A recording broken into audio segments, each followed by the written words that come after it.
This is the world that you know. The world as it was at the end of the 20th century.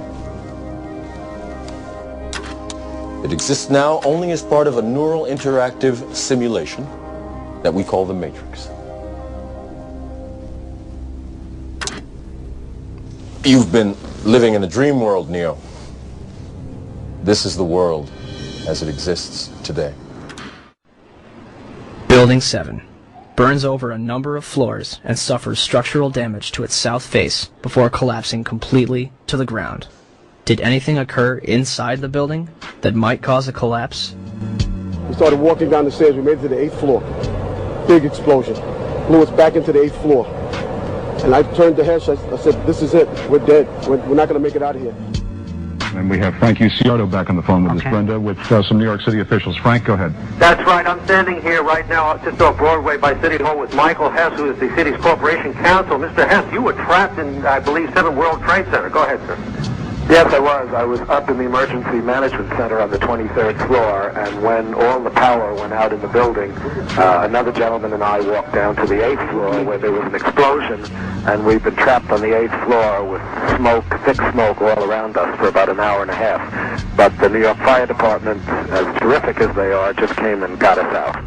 So, we have a 47-story, steel-framed skyscraper, which housed various government agencies and numerous important documents, damaged less than the other World Trade Center buildings.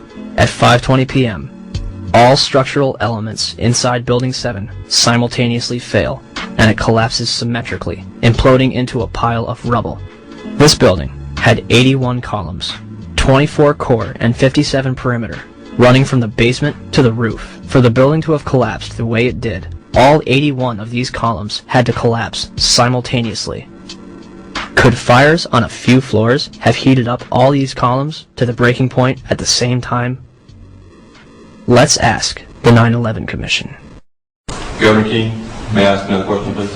At 5:20 p.m. on September 11th, World Trade Center building number 7, 47-story modern frame steel skyscraper that no plane hit, collapsed into a neat little pile onto itself, and exhibiting all the characteristics of controlled demolition.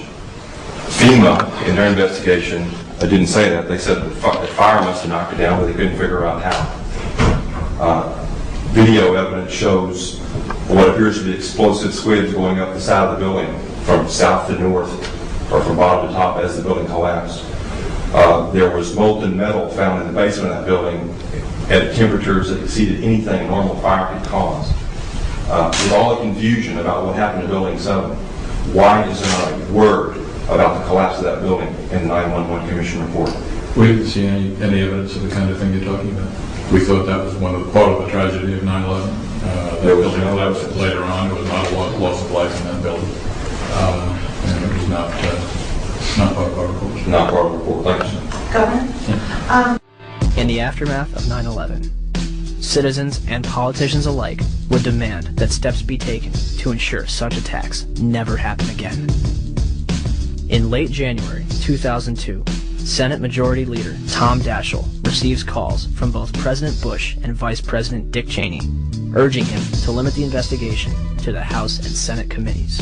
The administration would continue to oppose the investigation until November 2002, when Congress creates the National Commission on Terrorist Attacks upon the United States to make a full and complete accounting of the circumstances surrounding the attacks.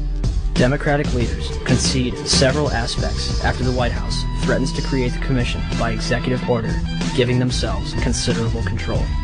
President Bush officially signs it into law November 27, 2002, and names Henry Kissinger as chairman of the 9/11 Commission. The Chicago Tribune puts it best. Kissinger is known more for keeping secrets from the American public than telling the truth. On December 13, 2002, Kissinger resigns from the 9/11 Commission, due mostly to a congressional demand that he disclose his private business clients. It would later be revealed that Kissinger was a chief advisor to the Bush administration regarding the Iraq War, a lie which has now cost more American lives than 9/11 itself. And the man missing from this picture? Philip Zelikow, executive director. He would shape both the commission and its final report.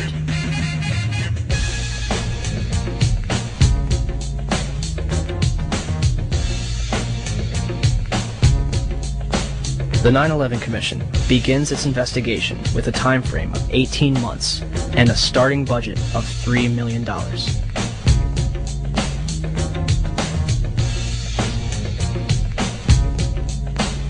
January 27, 2003. The 9/11 Commission holds its first hearing in Washington, D.C. Vice Chairman Lee Hamilton will claim a few days later, "We're not interested in trying to assess blame. We do not consider that part of the Commission's responsibility." March 26, 2003. The Bush administration denies the Commission's request for an additional $11 million in funding. 3 days later, the Commission is offered $9 million, and they accept. In April 2004, President Bush agrees to testify before the 9/11 Commission, but only if Vice President Dick Cheney joins in. Why did they insist on appearing together? The 9/11 Commission wants to ask us questions. That's why we're meeting, and I look forward to meeting with them and answering their questions. Sorry, Mr. President, I was asking why you're appearing together rather than separately, which was their request. Because it's a good chance for both of us to answer questions that the 9/11 Commission is looking forward to asking us, and I'm looking forward to answering them. On April 29th, 2004, behind closed doors, President Bush and Vice President Dick Cheney appear together before the 9/11 Commission for approximately 3 hours. They are not placed under oath, their testimony is not recorded, and the Commission's notes are subject to White House censorship.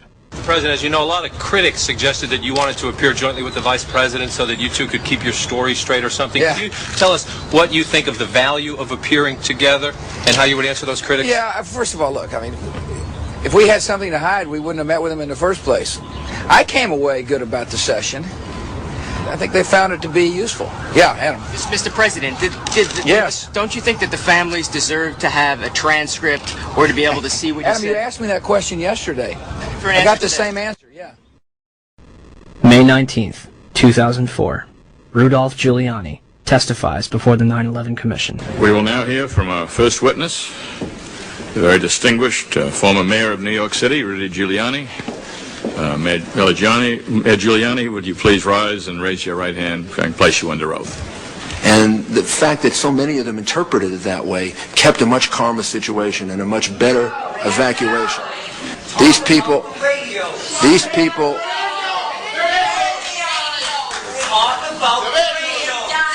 Please ask.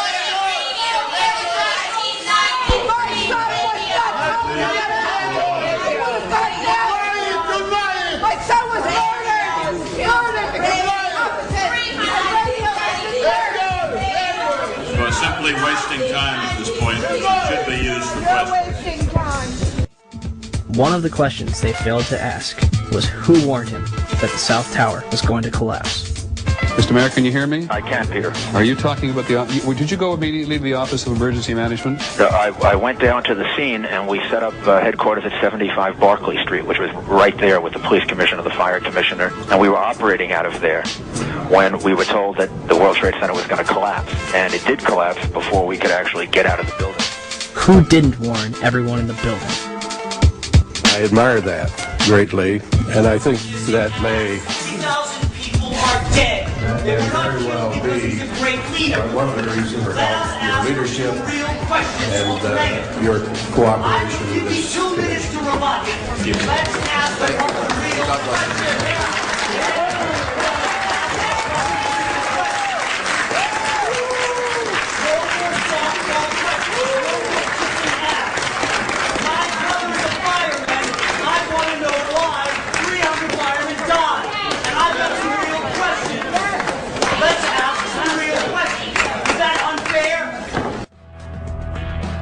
These are the same people that lied about weapons of mass destruction.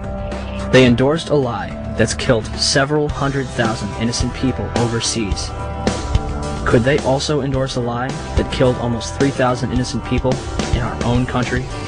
Our entire foreign and domestic policy has been based upon the events of September 11th. It has enabled the passage of Patriot Act 1 and 2. Established the Department of Homeland Security.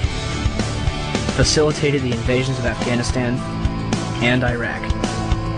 And used to pass the Military Commissions Act, which officially ended habeas corpus, as well as domestic surveillance, all in the name of fighting terrorism. And who ends up paying for all this? You do. Your children do.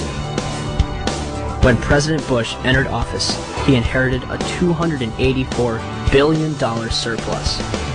His administration is now responsible for 4 out of the top 5 deficits in history. The 5th place belongs to his father. As of November 2nd, 2005, the Bush administration had borrowed more from foreign nations than all previous administrations combined.